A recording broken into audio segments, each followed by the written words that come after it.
Hey, I'm doing a quick, straightforward video on how to do a brake job on a 2014 7 Series BMW. Let's go. So I've already started by removing the clip right here. It was just prying it out with a flathead screwdriver. Next, I'm going to be moving to the back and taking these little end caps out and then using a hex key to take the bolts out of the caliper.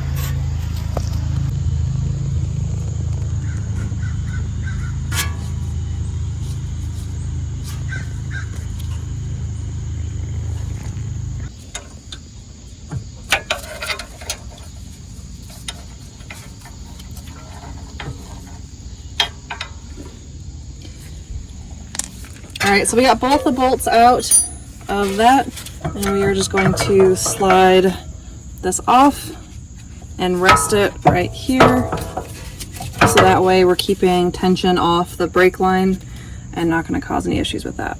And now we're going to unbolt the caliper bracket.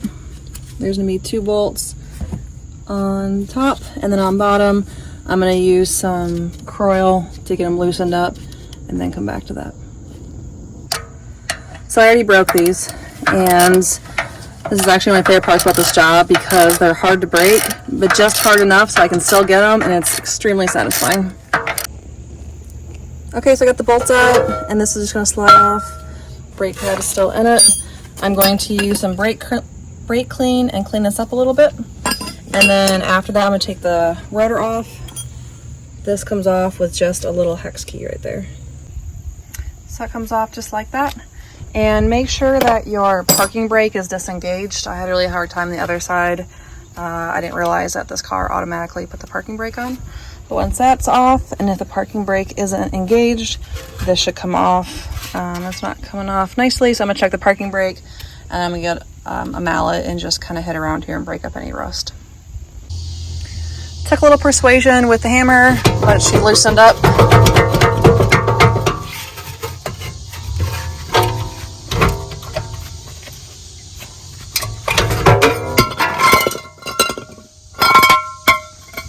I'm gonna get my new rotor and get it cleaned up and throw it on. So before I put the rotor back on, the new one, I'm going to push that piston and the caliper back in. So I'm gonna put the old pad on and use that pad with a C-clamp to squeeze it down.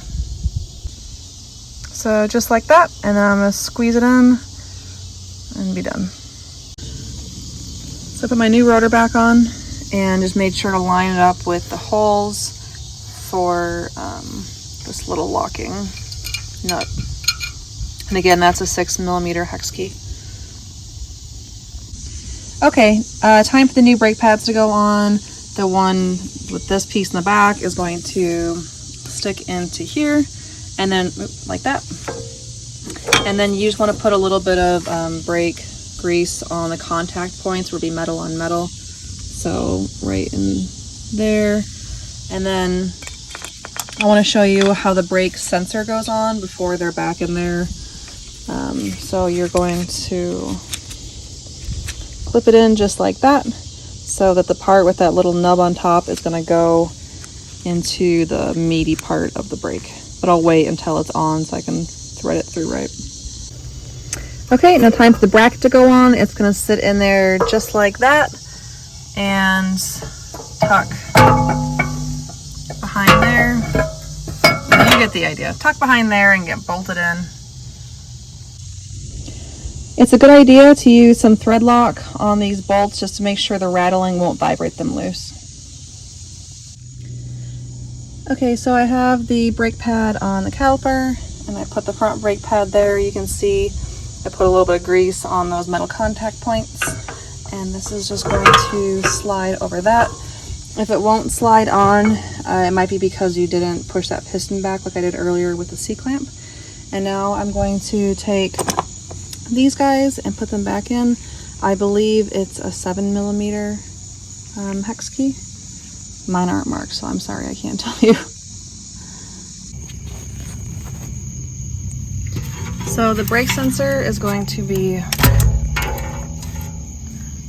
this middle one right here and the lower one of the two, but in the three. So you're just going to pull this out and then plug the new one in and then put it back in the right spots, leading into the caliper. So the brake sensor is in and it's all wired up there. I might give the rotor one last wipe down just to make sure it's free from any grease. And then I'm gonna throw the wheel back on and then we are done. I almost forgot we have to put this clip back on.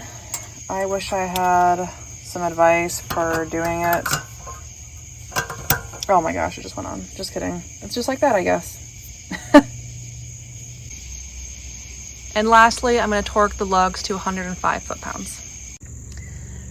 So this is how the caliper looks on the front. It's quite a bit bigger than the rear. This little clip here needs to come out first, and that was probably the hardest part with the rear as far as putting it back on. So I won't show the whole brake job, but I'll show you just how to get this clip off and how to work with this bigger caliper.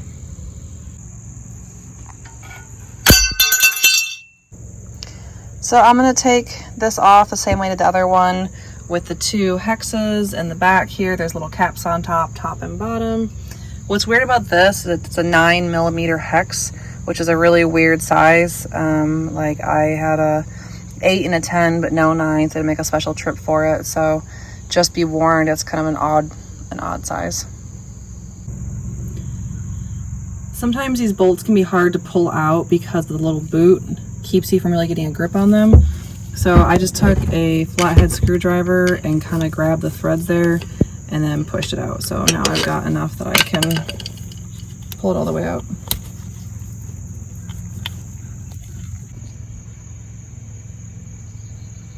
Okay, so now I'm gonna take the caliper bracket bolts out as well. All right, so the bolts are out. I'm gonna go ahead and pull that off now. You wanna make sure that you have a bungee to bungee it to keep the pressure off the brake line. There isn't a nice bracket on this side that you can rest it on like the rear.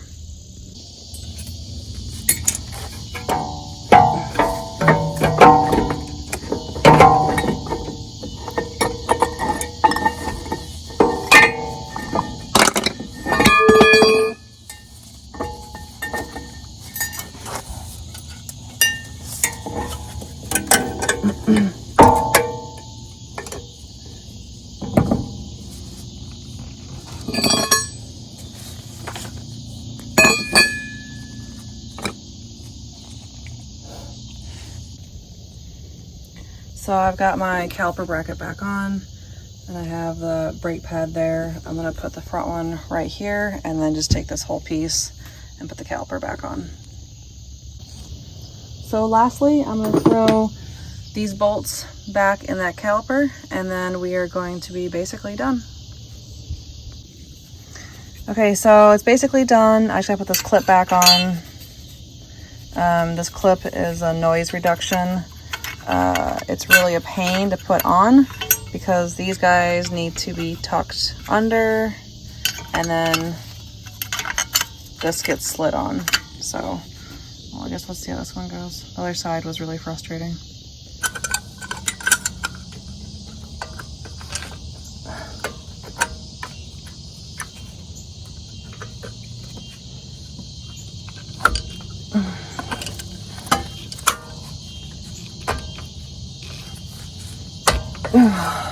Sweet.